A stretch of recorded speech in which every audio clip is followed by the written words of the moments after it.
Salut et bienvenue dans cette nouvelle vidéo spéciale vacances d'été. Alors j'ai décidé de faire cette vidéo puisque je vais partir en fait une semaine à l'océan et je me suis dit je vais vous montrer qu'est-ce que j'amène avec moi pour bouquiner sur la plage. Je me munis de mon sac de plage qui vient de chez Pinky et je vais vous parler des indispensables avant de vous parler des lectures que je compte amener avec moi. Notamment donc de cette pochette qui est comment dire, imperméable en fait, dans laquelle je peux ranger mes livres pour pas qu'ils s'abîment dans le sac, pour pas qu'ils prennent le sable notamment. Donc c'est une pochette qui s'appelle Pas pour tous, que j'avais acheté l'année dernière ou l'année d'avant, je sais plus, chez Monoprix. Donc elle est assez grande pour pouvoir contenir des livres de poche ou du grand format, donc c'est plutôt pas mal. Moi je vous conseille d'avoir vraiment ce genre de pochette pour pas abîmer vos livres. Bon, ensuite il y a aussi un petit, comment dire, de l'eau thermale de chez La Roche-Posay.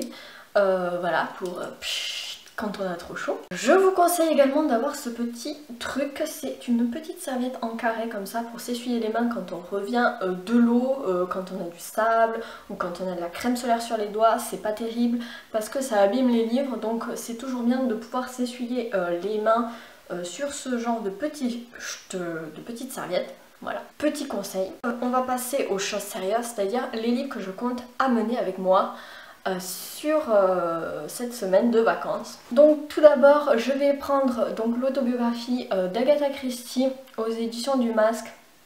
Voilà, du Masque.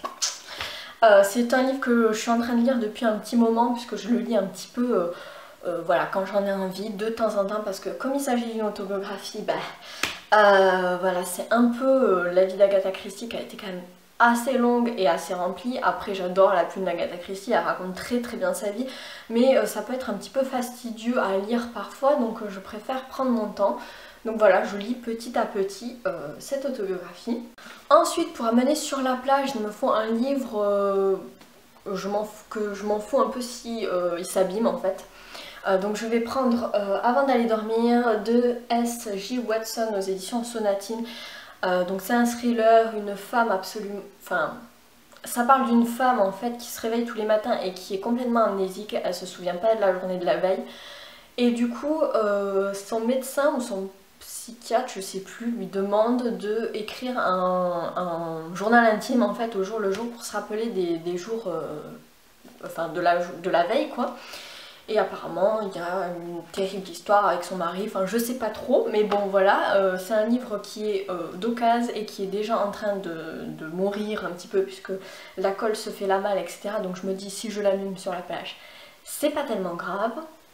Et pour finir, pour lire un petit peu quand je serai tranquillement dans le bungalow, je vais prendre Le Capitaine Fracasse de Théophile Gautier aux éditions Paperview, qui est quand même un gros pavé. J'ai pris beaucoup de pavés parce que comme je vais pas avoir le wifi ni rien du tout, je vais avoir beaucoup de temps pour lire, donc c'est pour ça que j'ai pris que des livres qui sont assez mastoc, même si ça va peser lourd dans la valise, c'est pas grave. Donc voilà, Le Capitaine Fracasse, c'est un classique du genre et j'ai envie de me plonger dans une lecture comme ça un peu haletante, dans une époque du XVIIe siècle en France apparemment. Je sais pas trop de quoi ça parle, mais moi j'aime bien ces histoires là, de cap et d'épée un peu.